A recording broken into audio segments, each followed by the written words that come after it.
Assalamu alaikum, hürmetli muhaciretlik barlık Uygur kırındaşlarım. Hemminlağa Allah'ınki güzel salamları olsun. Hemmimiz bilimiz, şu yakınki mezgillerden yakınki bir neçe yıldan bu yan vatanimizde işgal kılıp algan Xitay tacavuzcu güçlerininki kündün künge eşip berip atkan zulümleri hemmimizge ayan. Bu ayakta köp toxtalıştan hacdı yok. Ama bu zulümge karşı bizde inkaz. Buna karşı bir hareket plan, bu zulümün aldığını eliş için elip berilayotgan hiç qanday bir tayyorlik ish izlay yoki bir faoliyat hech narsani asosan ko'rmayapmiz. Bo'lib atganlari Xitoy qarshi namoyishlar yoki ba'zi bir qarshi fikr gap so'zlar. Ammo bu yetarli bo'lmayapti.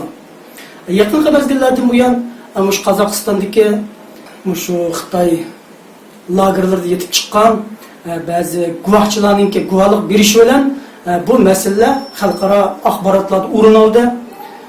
Yana shunday vaqtda bu lagerlarda yetip çıkan Uyg'urlar botirib bu guvohlik berishdan o'zini qochirib kelmoqda. Bu guvohlik berish bu yolg'iz qandaydir oddiy masala bo'lmasdan bu mush dunyoda ham qiyomatda ham hemmimizningki hesap beriladigan bir guvohligi bu. Biz bir zulm uçqilgan ekanmiz, bu uçqilgan zulmimizga qarata bir inkos bildirish. Mush zulmga guvohlik berish. Men zulm uçqidim. Anam, dadam, farzandlarim yoki urug' tuqqanlarim manda zulm tortyapti deb buni bir deyish bu zulm uçqigichininki aqlli bir haqqi. Bir adam zulüm uçuksa ya ki başkalar tarafından vurulsa vaycan mamen uvde deyiş akalli bir insani tuğu bu. Allah razı olsun bazı karındaşlarımız bu vakti aktif faaliyetlerde buluvadı. Şu cümleden bu karındaşlarımızdaki iş izini kollayman hem bulağı erişimen şu cümleden ben yüzümdeki ata-analarım, farzandlarim, ailem ve yüzümün beşiğe gelgen bazı meseleler hakkında guvohlik qo'ymoqchiman. Ben ismim Abdurrahim, yüzüm Qashqardan. Ben 2014 çıktım. Vatandan ayrıldım. Ben ayrılıp bir yıldan keyin ayolimni Xitoy tajovuzchilari tutib uni 7 yil kesim chiqdi deb anladım. Yaqinlarimdan anladım. Ondan keyin Allah'tan 2-3 ay o'tib dadamni va 2 inimni bularni tutib ketdi. 2015 yil oxirida. Shu 2016 yil boshlari 2015 yil oxirlarida. Hozirgacha hech qanday izdirik yo'q. Ularni shu vaqtda yenidan qurilgan shu lagerga tutib ketdi deb anglagan. Undan keyin meningki 2 singlim bularning xabarini 2016 yil oxirida bularni lagerga tutib ketdi deb angladim. Ular lagerda. Ama ben hazırgacha 2016 yıl ahırdan, ben 2018 yıl o'ttirisidan açtı. Taxmin 2 yıldan bu yan hiç qanday bir izdirgiden haberim yok.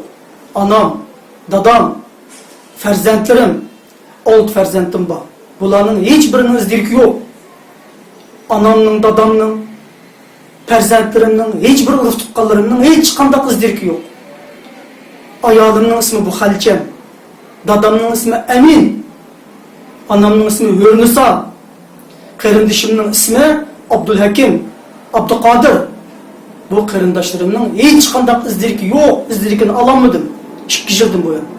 Dadam bilan 2 inimninki 2016 yil 5, 2015 yil oxirisida shu tunji qatimli qurilgan shu lagerga tutib ketganning mabayinda bularning xabari yo'q.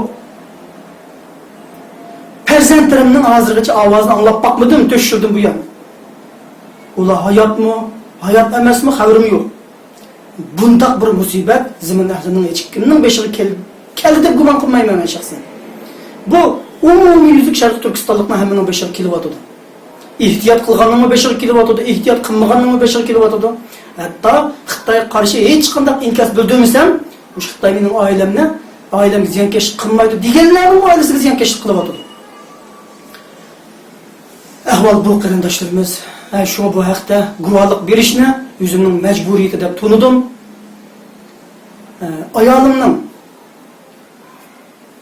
Ayolimninki 3 singlisini 3 singlisining ikkisini 10 yildan yuqori kesdi deb oldim. Yani 2 singlisi ayolimninki 5 singlisi bo'ldi. Bular jami 6 qiz. 2 singlisini 1 yildan buyon hozirgacha shu lagerda xabar yo'q-ku. Ammo qaynonam başka urf tuqqanlarimning haqida hech qanday xabar ololmadim hozirgacha. Bularninki qaysi holatda ekanligini bilmayman. Urf tuqqanlarimning atrofimdagi mening sababimdan 2017-yildan buyon ba'zi bir necha qo'shnilarimning bolalari, ya'ni yosh bolalarga mening sababimdan shu qo'shni bo'lgan ekan ba'zida munosabat qilamiz, paranglashib qolamiz yoki bir narsa so'rab kiradigan ishlar sababidan men bilan aloqa qilgan vatanda buning gaplarini anglagan deb 2016-yili bizning mahallamizdagi qo'shnim bo'lgan Yasin Qori, Muhammad Imin, Ubul Qosim mush qarindoshlarimizga 5 yildan yuqori kesim e'lon qildi deb anladim. Bo'layotgan musibatlar bu. Chunki qarindoshlarimizninki o'z mas'uliyatini kichikroq bo'lsa ado qilishini, uchirayotgan zulm, bu uchirayotgan xo'rlik, bu dafsandichiliklarga qarata o'zining bir shu zulm uchqayotganligiga bir dadil o'tirib chiqib, bir guvohlik berishini, shohid bo'lishini, men zulm uchqidim, men zulm qildim Xitoy deb o'zining bir zulm uchqanligini bo'lsa bir og'zaki bir keng jamoatchilik oshkorlashini umid qilaman. Alloh hammamizdan rozi bo'lsin. Assalomu alaykum va rahmatulloh.